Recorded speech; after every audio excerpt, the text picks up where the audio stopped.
오늘 사도행전 10번째 시간인데 아마 온라인상으로 제가 제목을 성령 충만, 사탄 충만 하셔서 이렇게 지어서 당황하신 분들도 계시고 이게 무슨 말인가. 근데 아나니아와 삽비라 이야기를 제가 그렇게 부제로 한번 제목을 정해봤는데 오늘도 말씀 나누시면서 민감한 내용입니다. 돈 관련된 내용이에요. 그래서 민감한 내용이다 보니까 이 돈이라는 게 참 그렇잖아요. 있으면 또 좋고 없으면 아쉽지만 또 있으면 있어서 문제고 또 없으면 없어서 문제인 아주 민감한 문제여서 제가 한 지난주부터도 이 본문을 어떻게 설교해야 되나 참 고민을 많이 했었는데 오늘 어쨌든 말씀 나누시면서 또 하나님의 큰 은혜가 있기를 바랍니다. 우리 사도행전 4장 31절에서 5장 6절까지의 말씀을 함께 나누려고 하는데요.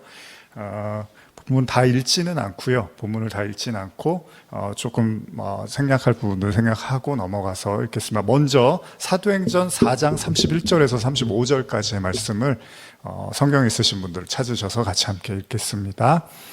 사도행전 4장 31절에서 35절까지입니다. 같이 한번 읽어볼까요? 빌기를 다음에 모인 곳이 진동하더니 무리가 다 성령이 충만하여 담대히 하나님의 말씀을 전하니라.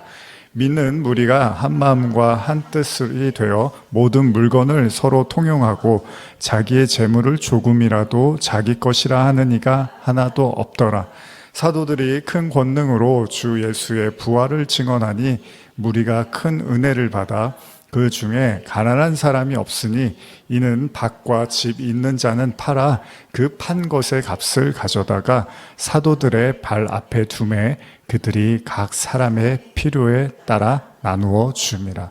기가 막힌 구절입니다. 지금 읽으셨지만은 이 성도들이 성령 충만을 받고 공동체를 형성하면서 자기의 그 집이라든지 밭을 팔아서 헌금을 한 거예요, 일종의. 그쵸? 그래서 모두가 통용하면서 사용했다는 내용을 우리가 읽었습니다. 계속해서 사도행전 5장 1절에서 6절도 한번 읽어보겠습니다. 시작. 아나니아라 하는 사람이 그의 아내 삽비라와 더불어 소유를 팔아 그 값에서 얼마를 감춤해 그 아내도 알더라. 얼마만 가져다가 사도들의 발 앞에 두니 베드로가 이르되 아나니아야, 어찌하여 사탄이 내 마음에 가득하여 내가 성령을 속이고 땅값 얼마를 감추었느냐? 땅이 그대로 있을 때에는 내 땅이 아니며 판 후에도 내 마음대로 할 수가 없더냐? 어찌하여 이 일을 내 마음에 두었느냐? 사람에게 거짓말한 것이 아니요 하나님께로다.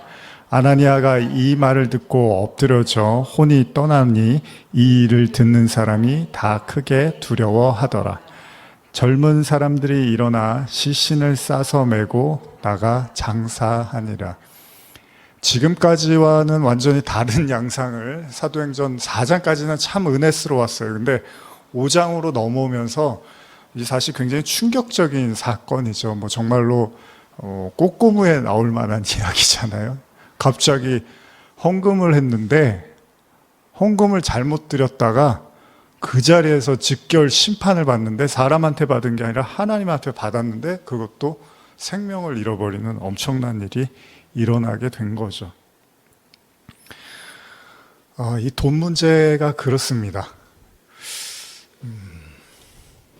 참 이렇게 미묘한 문제인데 굉장히 무섭게 하나님이 다루고 있어요.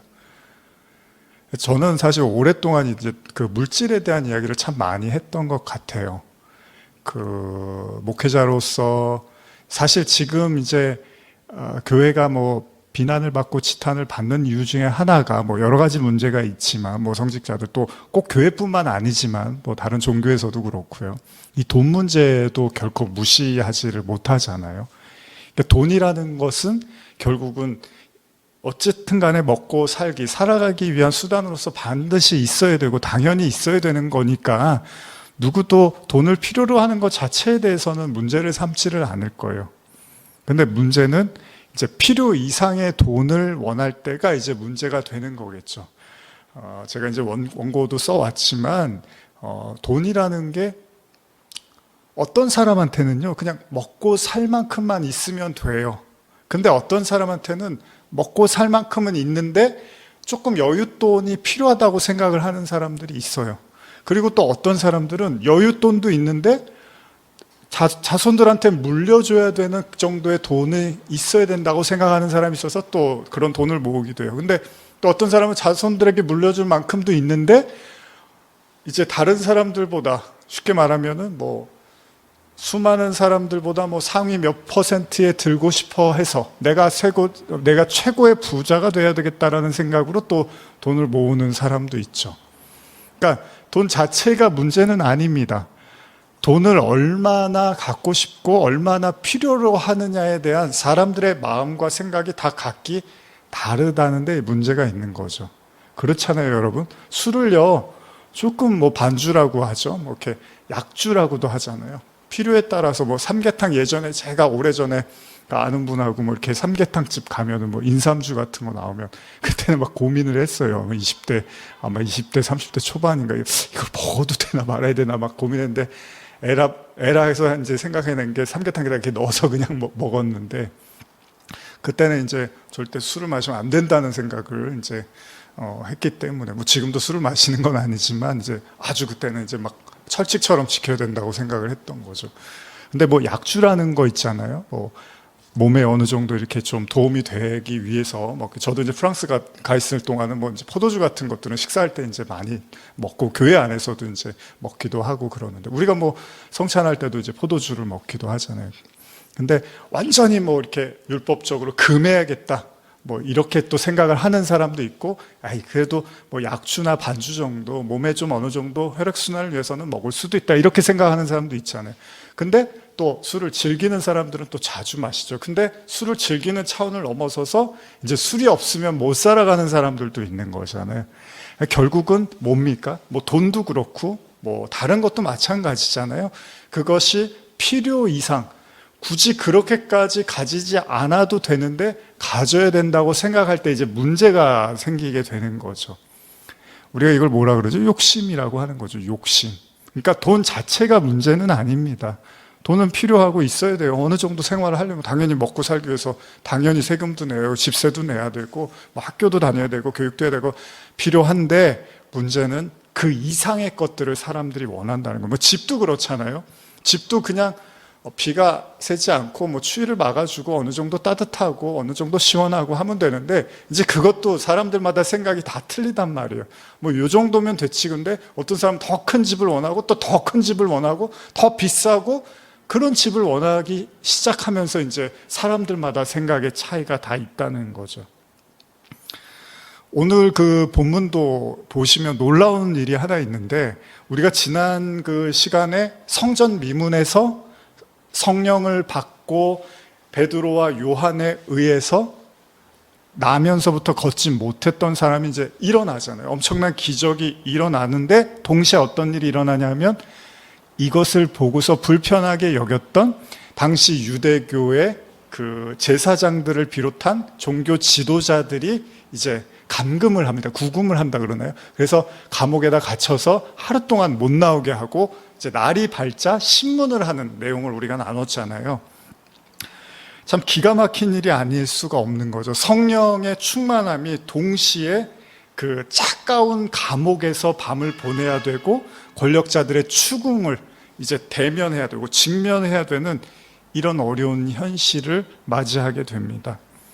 원래 제자들, 원래 사도들이 원래의 모습이라면 이런 일이 일어나면 다시 본래 상태로 돌아가야 돼요. 여러분 사람이 잘 안 변하잖아요. 그러면 뭐라 그러죠? 그 자라보고 놀란 가슴이 소뚜껑 보고 놀란다고 뭔가 하나에 두려웠던 사람들이 또 같은 상황이 벌어지면 또 다시 움츠러듭니다. 그러잖아요. 제가 오늘 이제 예배 드리기 전에 뭐 사모님하고 이런저런 얘기하다가 운전 같은 경우가 그렇잖아요.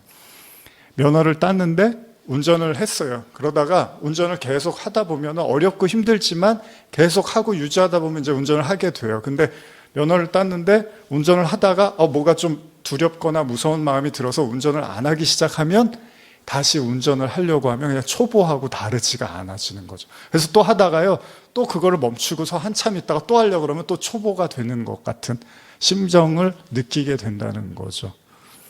무슨 말이냐면 사람은 다시 원래 상태로 돌아가기가 굉장히 쉽다는 겁니다. 옛 길로 돌아가는 것에 상당히 익숙해진다는 거죠. 그러면 제자들도 사도들도 다시 핍박이 오고 고난이 찾아오면 원래 움츠러들었던 사람들이잖아요. 원래 도망 다녔던 사람들이고 원래 예수님을 내세우고 자기네들은 뒤로 빠졌던 사람들이잖아요. 그러면 또다시 본래의 모습으로 돌아가기가 딱 좋습니다. 그런데 대범하게 이렇게 말하잖아요. 내가 분명히 말하는데, 우리가 분명히 말합니다. 예수 외에는 다른 구원은 없습니다. 분명히 똑똑히 알아들으십시오라고 이렇게 대담하게 선포를 하는 모습에서 이 종교 지도자들이 아마 어이가 없고 기가 막히고 뭐라고 정말 코가 막힐 일일 거예요. 결국은 사도들을 풀어줍니다. 이것도 이제 하나님의 은혜란 말이죠. 하나님이 복음을 시작하자마자 끊으려고 한 게 아니니까 결국 세상의 권세도 하나님이 쥐고 계시니까 그들이 어쨌든 간에 풀어주게 되는 거예요. 여러분, 진짜 믿음은 사실은 그건 거예요. 내가 제일 두려워하는 그 대상도 결국 하나님의 통치권 아래에 있는 거예요. 종교 지도자들이 하나님의 통치권 밖에 있는 건 아닙니다. 그래서 어떻게 보면 이 사도들이 되게 당당할 수 있었던 거야. 죽이려면 죽이세요. 근데 하나님이 허락하실까요? 라고 믿었을 수도 있을 거예요. 왜냐하면 성령을 받자마자 하나님이 죽게 하시지는 않을 거라는 생각을 했겠죠. 이후에도 말씀에도 그런 내용들이 나오는데, 문제는 뭡니까? 이렇게 당당하게 이제 말씀을 선포하고 예수의 이름을 외쳤는데 단서가 하나 붙습니다. 풀어준 건 너무 고마운데 단서가 하나 붙습니다. 사도행전 4장 17절 보시면, 한번 성경 있으신 분들 17절, 18절 한번 읽어볼까요? 이것이 민간에 더 퍼지지 못하게 그들을 위협하여 이후에는 이 이름으로 아무에게도 말하지 말게 하자 하고 그들을 불러 경고하여 도무지 예수의 이름으로 말하지도 말고 가르치지도 말라 하니. 이 사도들이 이런 이야기를 듣는단 말이에요. 이제 경고를 하는 거예요. 다 좋은데 너희들 나가서 절대 예수의 이름으로 말하고 전하지 말라는 겁니다. 그러나 개의치를 않습니다. 별로 신경을 쓰지 않아요. 제가 다음 주에, 아마 오늘보다는 다음 주에 이제 나누게 될 텐데, 성령의 충만함, 그러니까 성령의 사람들의 특징은 사람들의 말에 그렇게 크게 개의치를 않는다는 겁니다. 물론 이게 뭐 막무가내라든지 고집이 센다거나 사람들하고 대화가 안 통한다 이런 얘기가 아니라 사람들의 눈치를 보지 않고 하나님의 눈치를 본다는 거예요. 그러니까 하나님을 의식하지 사람을 너무 의식하진 않는 거예요. 여러분과 제가 하나님보다 사람이 더 의식이 된다는 건 우리 마음에, 아까 나중에 이제 보시겠지만 베드로가 악령이 가득하다라는 식으로 얘기를 해요. 그러니까 우리가 지나치게, 여러분 그 사무엘 상에서 그 사울 왕이 패망한, 하나님께 버림받은 큰 이유 중에 하나가 사람들의 눈치를 너무 보잖아요. 예수님도 신약에 와서 자꾸 그 바리새인들한테 뭐라 그러니까 너희는 너무 사람들을 의식하는 신앙생활을 하는구나라고 계속 예수님이 말씀을 하시죠. 그게 잘못됐다는 거예요. 그게 악령. 그래서 심지어는 베드로한테 예수님이 뭐라 그래요? 십자가에 지러 갈 때 베드로가 가지 마세요 그랬더니 사탄아 물러가라 그러면서 너는 어떻게 하나님의 일을 생각하지 않고 사람의 일만 자꾸 생각하느냐라고 예수님이 강력하게 이렇게 말씀을 하시는 거예요. 이게 그냥 우리는 보편적으로 사람들이 그렇지 않습니까? 라고 생각하는데 오늘의 본문에서 베드로는 그게 사단이 마음에 가득하다라는 식으로 이야기를 한다는 거예요. 그러니까 지나치게 우리가 신앙생활을 하면서 하나님을 의식하는 것보다 사람을 의식한다는 건 우리 스스로도 조금 더 진지하게 생각해 봐야 필요가 있다는 거예요. 왜요? 사람들한테 인정받고 싶으니까. 오늘 여러분 아나니아와 삽비라 이야기도 사실 그런 얘기입니다. 사람들한테 인정받고 그냥 눈에 보이는 그것으로만 어떻게든 이렇게 눈가림을 하려고 했던 시도를 베드로가 뭐라 그럽니까? 그게 사단이 마음에 가득한 거라는 식으로 엄포를 한단 말이죠. 베드로와 요한은요, 그들의 말에 크게 신경을 쓰지 않습니다. 사도행전 4장 19절 20절 보면요, 베드로와 요한이 대답하여 이르되 하나님 앞에서 너희 말을 듣는 것이, 한번 같이 읽어볼까요? 하나님 앞에서 너희의 말을 듣는 것이 하나님의 말씀을 듣는 것보다 옳은가 판단하라. 우리는 보고 들은 것을 말하지 아니할 수 없다. 여러분 예배 드리실 때, 제가 오늘 찬양도 그렇지만 제 지난 주일에 이제 다른 교회에서 이제 강사로 설교를 했다고 했잖아요. 거기서 제가 마르다와 마리아 설교를 하면서도 제가 굉장히 은혜가 됐어요.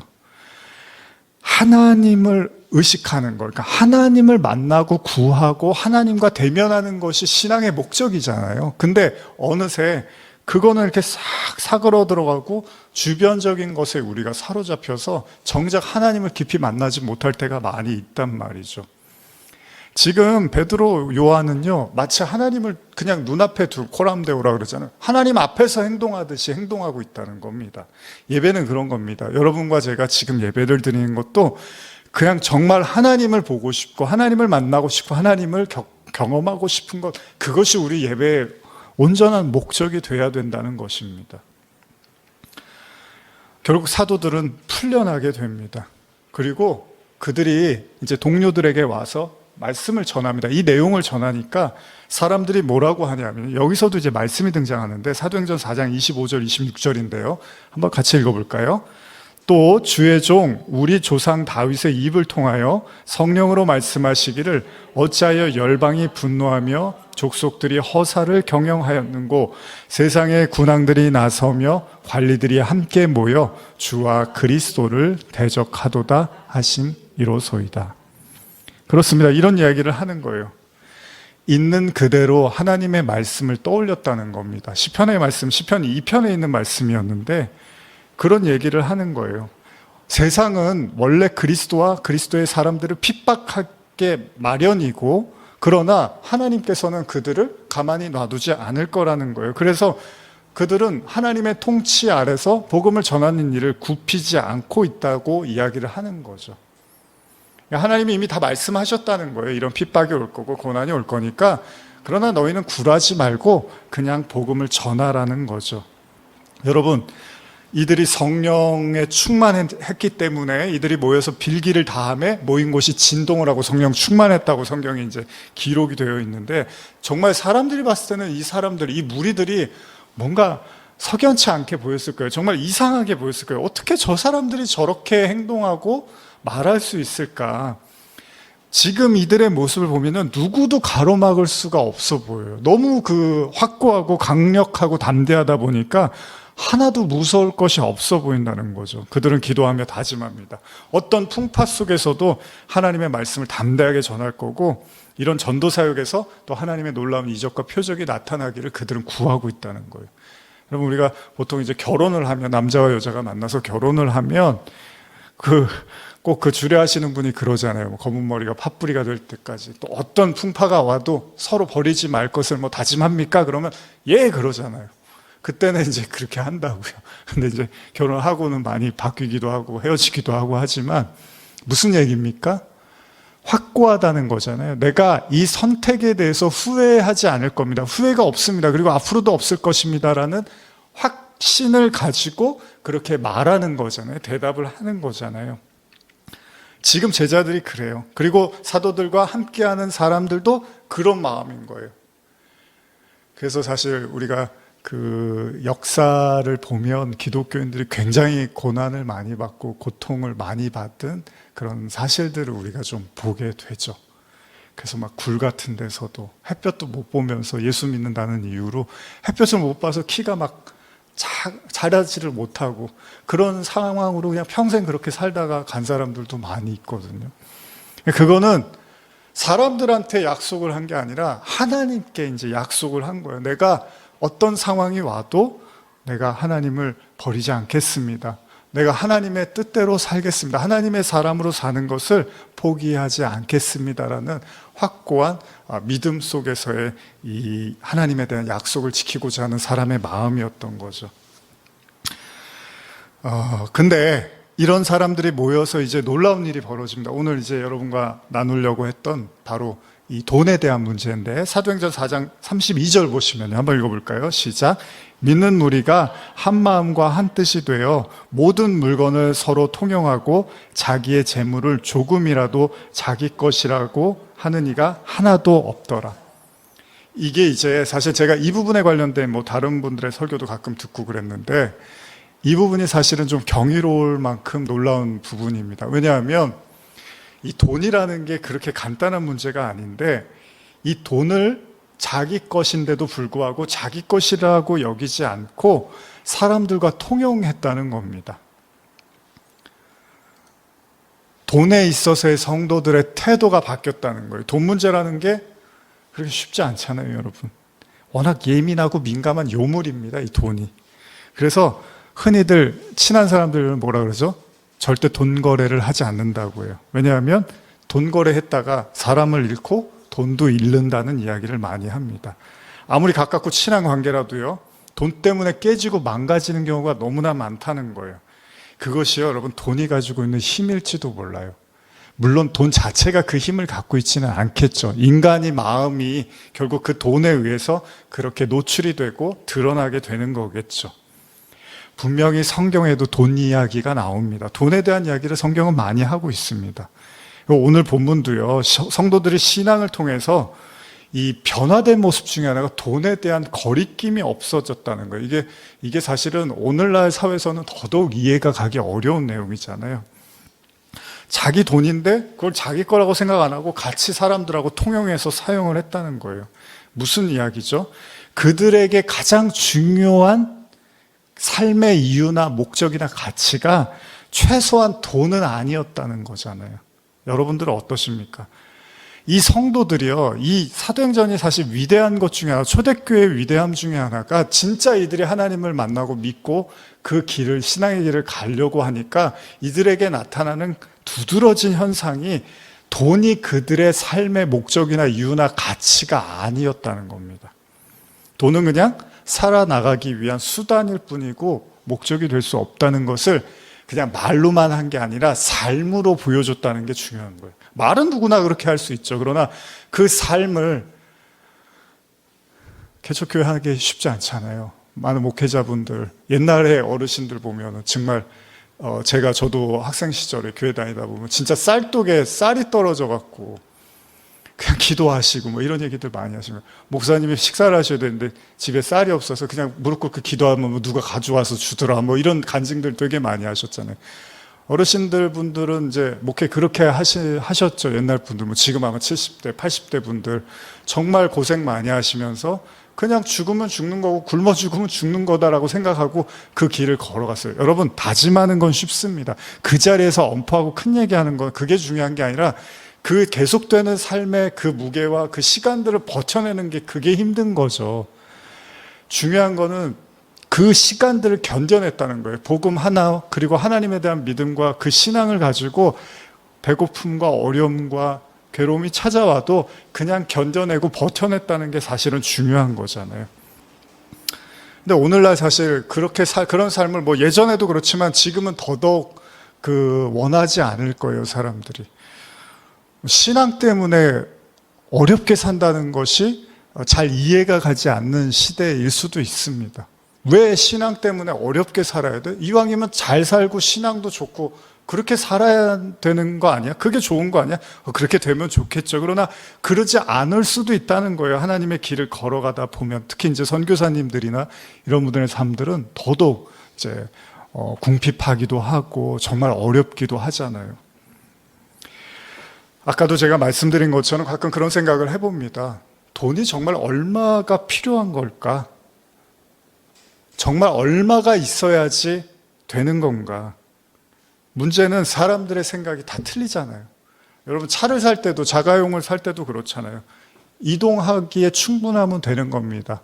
뭐 사람을 많이 태워야 되면 좀 큰 차, 또 사람을 적게 태워야 되면 작은 차가 있으면 되는 겁니다.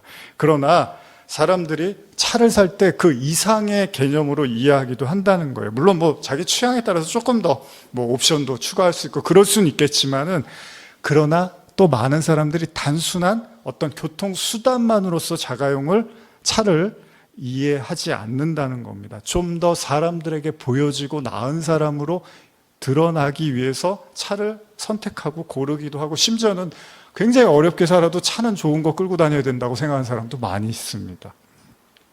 그러니까 돈이라는 게요, 필요한 만큼의 이상으로 생각하는 사람들이 많고요. 그래서 돈이 많으면 편하고 살기 좋다. 물론 맞는 얘기예요. 그렇잖아요. 그런데 그 이상의 돈을 원하는 거는 어찌 보면은 개인의 만족을 넘어서서, 그쵸? 여러분도 잘 생각해 보세요.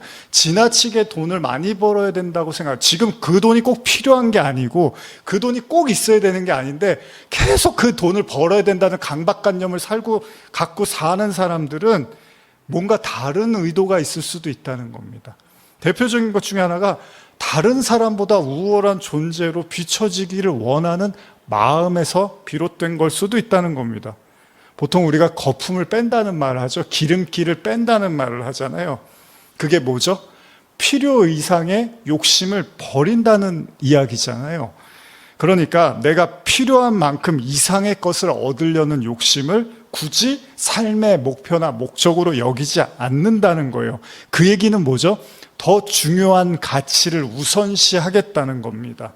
오늘 초대교회에 모인 이 성도들의 모습에서 솔직하고 진실한 모습은 바로 그들이 돈보다 더 중요한 가치를 발견했다는 것입니다. 하나님의 공동체에 모인 사람들의 마음이 그렇던 거예요. 그래서 자신이 가진 부나 명예를 통해서 우쭐하거나, 참 우습잖아요. 돈 좀 더 있다고 돈 없는 사람을 깔보고, 그게 참 얼마나 우습습니까? 뭐 좀 더 배웠다고 못 배운 사람들은 막 무시하고, 뭐 내가 좀 높은 자리에 있는 것 같아서 그렇지 않은 사람들 보면서 이렇게 함부로 하대를 하고. 저는 프랑스에 있을 때 그 가게 같은 데 음식이나 식당 가고 그러면은 그냥 똑같아요. 뭐 손님이 왕이 아니라 파는 사람도 중요하고 사 먹는 사람도 중요한 거예요. 아니, 파는 사람이 있어야지 사 먹는 거고, 또 사 먹는 사람이 있어야지 파는 사람이잖아요. 그러니까 서로 존중을 해야 되는 거예요. 근데 우리나라 예전에, 뭐 요즘은 좀 덜하지만 예전에는 뭐 손님은 왕이다 그래서 손님이 막 아무렇게나 행동하고 말해도 그냥 무조건 그런 고객이라고 그냥 무조건 숙이고, 뭐 심지어 막 욕을 먹고 이래도 그냥 얻어맞기도 하고, 이거는 말이 안 되잖아요. 근데 사람들 마음이 그런 거예요. 뭔가 내가 조금 더 너보다 낫다고 생각을 하면 아주 그냥 사람을 하대를 하고 함부로 대하고 무시하는 게 인간의 속성이라는 겁니다. 다시 말하면 자신이 가진 부나 명예를 통해서 타인보다 더 잘났고 훌륭하고 잘 산다는 그런 얘기가 듣고 싶은 거예요. 저 사람들은 나보다 더 잘 사는 것 같아. 저 사람들은 옷 입은 거 보니까 저 사람들은 다른 사람들이야. 저 사람 차 봐. 저 사람 집이 어디 있는 줄 알아? 이런 거 가지고서 판단하고 평가하는, 오늘날 우리 사회가 그렇잖아요. 그런 어떤 정신적인 가치보다 물질적인 가치가 모든 것을 판단하는 기준이 되네. 뭐 교회는 안 그렇습니까? 교회도 그렇잖아요. 그러나 초대교회 사람들은 자신들의 성도, 가족, 형제, 자매처럼 여기면서 자신들의 물건을 통용하고, 심지어는요, 가난한 사람이 없도록 그 가난한 사람들을 위해서 지원해주고 서로가 같이 부유하게 살 수 있도록 했대요. 여러분, 이게 우스운 얘기가 아니에요. 이게 맨날 들으니까 참 훌륭하다, 그런 얘기하는 게 아닙니다. 이만큼 이 사람들이 복음의 모든 가치를 걸었다는 거고, 자신의 공동체에 있는 사람들이 이 사람들과 영원히 하나님의 나라에 들어갈 진짜 형제 자매로 여겼다는 거예요. 말로만 그냥 형제 자매가 아니라 내 삶을 다 나눠서라도 이들을 함께 품어주려고 하는 마음이 있었다는 겁니다. 사실 이게 되게 중요한 거거든요. 제가 근데 2장 설교할 때 이 얘기를 그냥 넘어간 게 4장에 한 번 더 등장을 해서 오늘 나누고 있는 건데요. 물론 이 이야기가 단순히 물질적인 차원으로만 이해할 문제는 아닙니다. 여기에는 구원받은 성도들에 대한 더 깊은 영적인 메시지도 있습니다. 어쨌든 간에 무언가를 나눈다는 것에 있어서 더 이상 성도들이 고뇌하지 않았다는 겁니다. 예를 들면요, 베드로와 요한이요, 성전 민문에 있는 사람을 고칠 때 뭐라 그러죠? 은과 금은 나는 없지만 나사렛 예수의 이름으로 일어나라고 하잖아요. 물건을 통용했던 초대교회 성도들의 모습도 위대하지만 다만 성경이 물질적인 이야기만 하는 게 아니에요. 자신이 가지고 있는 걸 나누었다는 게 중요한 겁니다. 돈이 있는 사람은 돈을 나누지만 자신이 은과 금이 없으면 예수의 이름을, 자기가 예수의 이름으로 충만한 사람은 예수의 이름을 나누는 거예요. 돈만 나눔의 대상이 아닙니다. 사람이 꼭 물질만 필요한 게 아니잖아요. 예수님은 사단의 시험에서 차라리 가난한 자들에게 돌을 떡으로 만든다면 인기를 한 몸에 얻을 수 있다는 식의 시험에서 예수님이 뭐라고 해요? 사람이 떡으로만 사냐? 그러니까 무슨 얘기예요? 예수님은 돌을 떡으로 만드는 일이 가능했지만 예수님은 그것을 택한 게 아니라 자기가 갖고 있는 그 능력보다 더 중요한 가치를 사람들에게 나누고 싶었던 거잖아요. 그게 뭡니까? 구원의 복음이었죠. 성령을 받은 자는 성령의 능력을 나누는 거고요. 말씀을 깨달은 자는 말씀을 나누면 되는 겁니다. 기도를 많이 하는 자는 타인을 위해서 기도를 나누면 되는 겁니다. 찬양할 수 있는 사람은 찬양을 나누면 되는 거고요. 아이들을 사랑하는 자는 아이들에게 말씀을 나누고 가르치면 됩니다. 흔히들 요즘 재능 기부라는 말을 하잖아요. 교회 안에서도 우리가 주저하지 않고 자신이 가지고 있는 하나님이 주신 소중한 달란트를 나눌 수 있으면 교회는 더 풍성해지고 기뻐질 수 있다는 겁니다. 그렇습니다. 교회는 세상과 다르게 물질을 추구하는 집단이 아닙니다. 교회는 물질을 인간의 행복의 최고의 가치로 여기는 곳이 아닌데, 근데 오늘날 교회는 어떻습니까? 마치 그런 것처럼 비춰지잖아요. 그래서 세상 사람들이 봤을 때 교회나 세상이나 돈을 추구하는 것처럼 보인단 말이에요. 그러니까 식상해요. 목사들이 하는 말, 설교자들이 하는 말 다 식상하게 들리는 거예요. 너희들도 똑같은 거 원하면서 뭐 아닌 것처럼 그런 얘기 하십니까? 뭐 이런 거예요. 중요한 건 전도입니다. 전도. 만약에 저와 여러분들의 신앙이 깊어진다고 말한다면요, 그건 하나님에 대한 마음이 다른 소중히 여겼던 가치들을 무색하게 만들어야 된다는 거예요. 마치 초대교회 성도들처럼. 그런데 이렇게 아름답고 풍성해 보이는 이 초대교회에 갑작스러운 일이 생기는 거죠. 왜요? 전도가 안 된 거예요. 주객이 전도가 돼야 되는데, 하나님이 주가 되고 내가 원하는 욕망과 세상의 가치들이 객이 돼야 되는데 아직 전도가 안 된 거예요.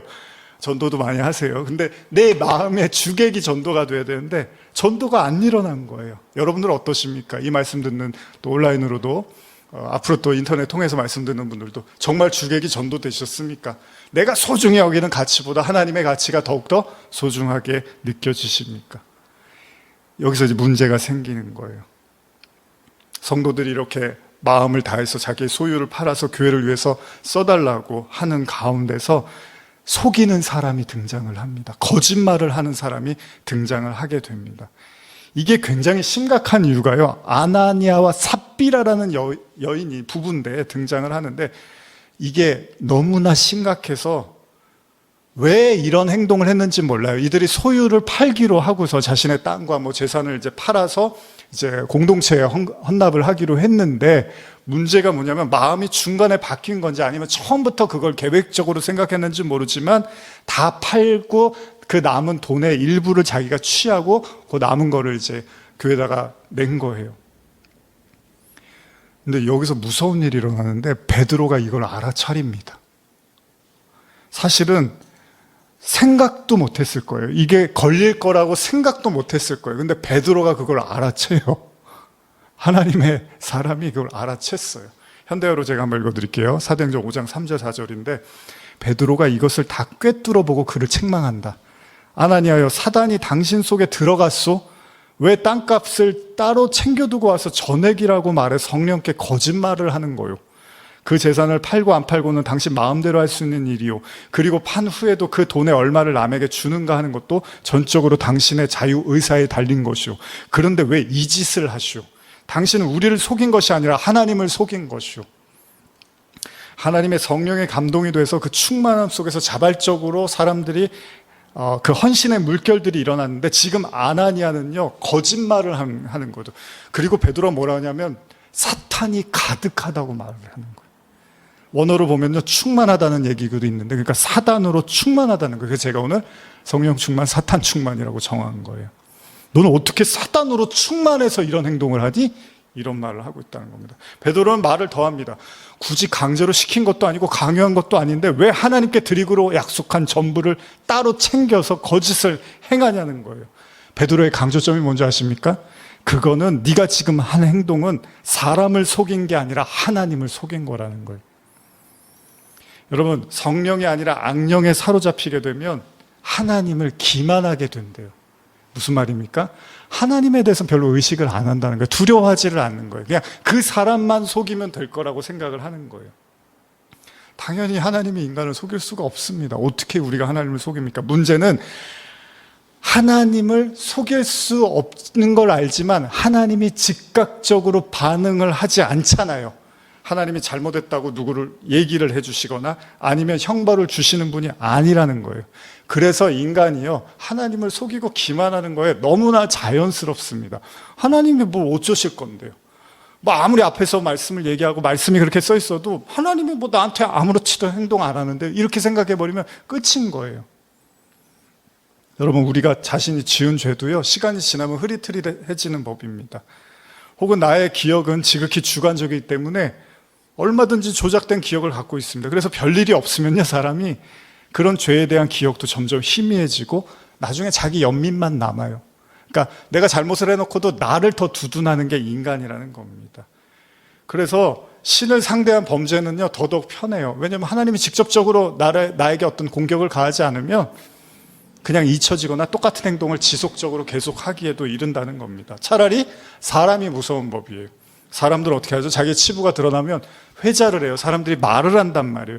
그러면 그게 평판이나 비판이 무서워지는 거예요.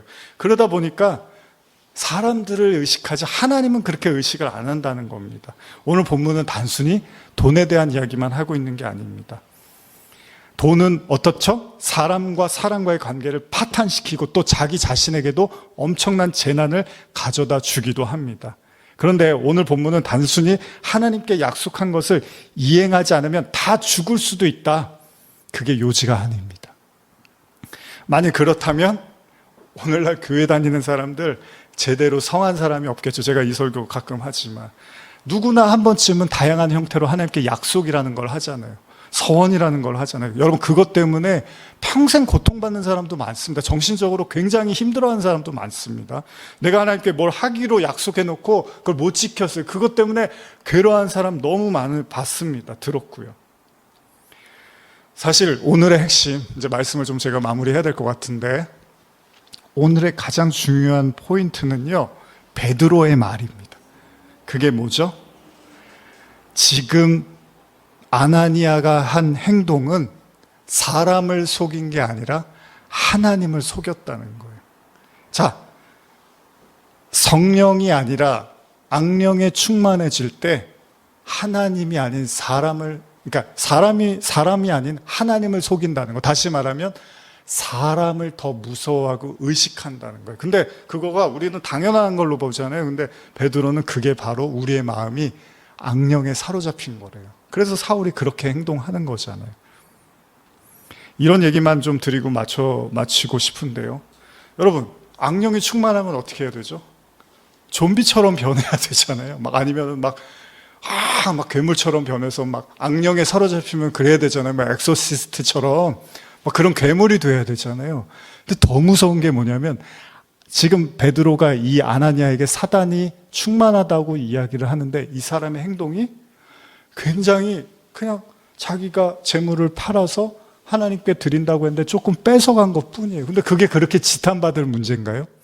저는 아나니아가 그렇게 생각하지 않았을 것 같아요.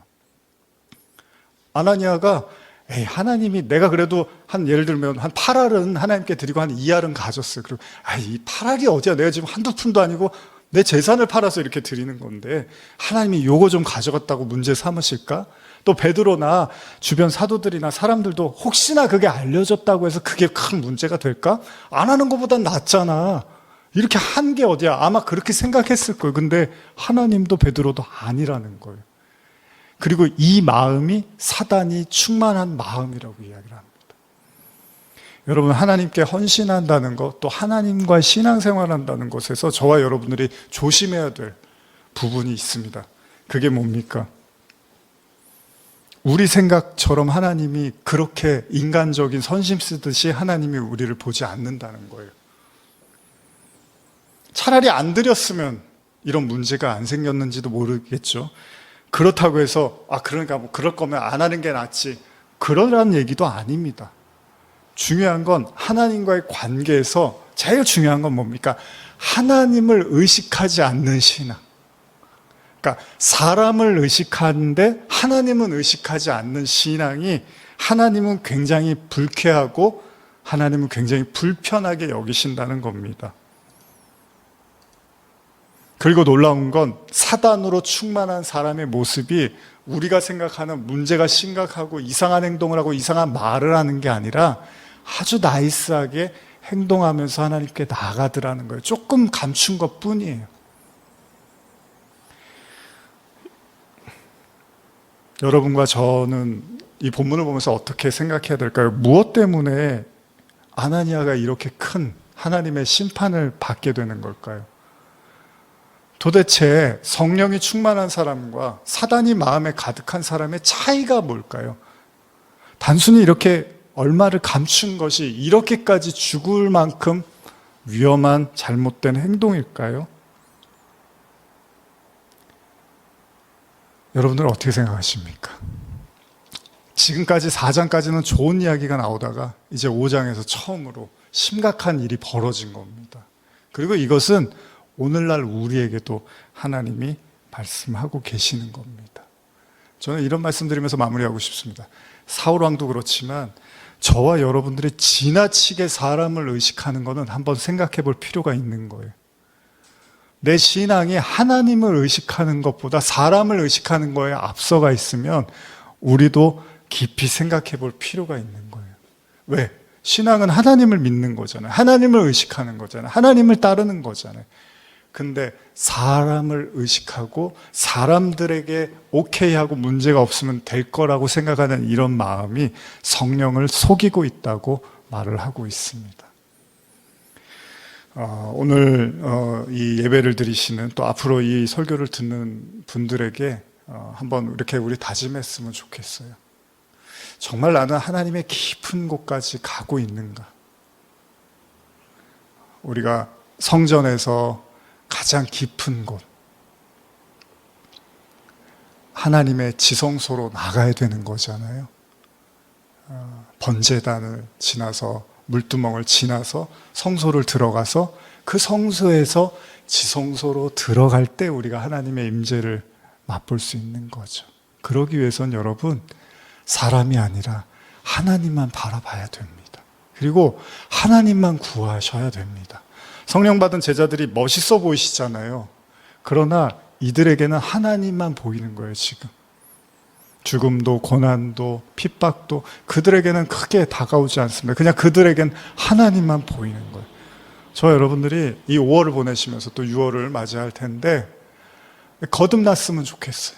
여러분과 제 신앙이 하나님만 바라보는 신앙. 그동안에 사람들을 의식하느라고 너무 복잡한 신앙생활을 하셨잖아요. 거기서 좀 넘어가서 더 깊은 하나님께 나가자고요. 그래서 하나님의 뜻이면 반응하고 움직이기도 하고, 사람이 무서워서 못하겠어요. 사람들이 눈동자들이 무섭고 의식이 되고 이런 게 아니라 내가 어차피 이 길을 가기로 선택했고 하나님을 믿고 그리스도를 살기로 했으면 부담이 되고 사도들처럼 핍박이 오고 환난이 오고 금지가 오고 장애가 와도 그냥 하나님 바라보고 가야지, 이것저것 다 따지고 계산하다 보면 결국은 지성소까지 갈 수가 없는 거예요. 하나님의 얼굴을 볼 수가 없는 거죠. 우리가 오늘 예배드리는 이유도 다른 게 아니잖아요. 하나님을 향해서 가는 겁니다. 다음 시간에 계속해서 이 아나니아와 삽비라 이야기를 이어나가겠습니다. 기도하시겠습니다. 하나님 아버지,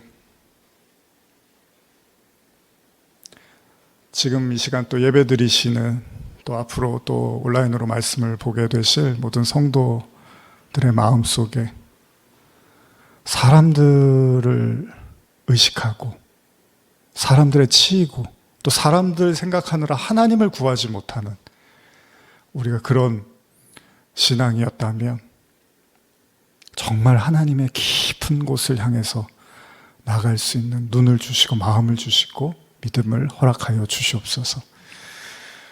하나님을 깊이 만나는 은혜가 예배 가운데 있게 하여 주시옵소서. 감사드리며 예수님의 이름으로 기도합니다.